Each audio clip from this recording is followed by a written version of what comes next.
Minister. Mr. Speaker, I regularly discuss these important issues with other ministers, and that is the same for the Foreign Secretary.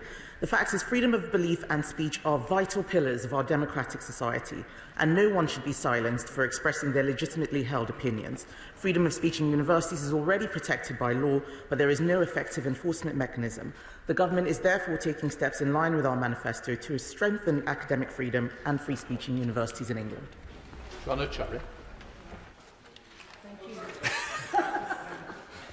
Thank you very much, Mr. Speaker. My honourable friend may be aware that John Cleese recently felt that he needed to pull out of speaking to the Cambridge Union following the revelation that they had blacklisted certain people from speaking.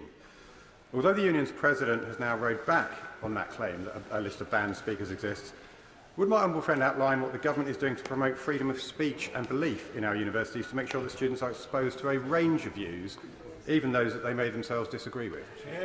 Minister. I completely agree with my honourable friend, and indeed John Cleese was quite right to highlight this issue. However, it shouldn't be up to comedians educating students on core values such as freedom of speech and freedom of belief. The universities themselves should do that.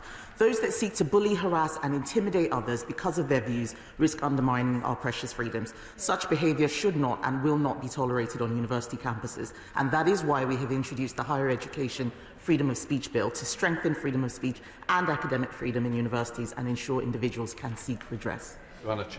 Thank you, Mr. Speaker.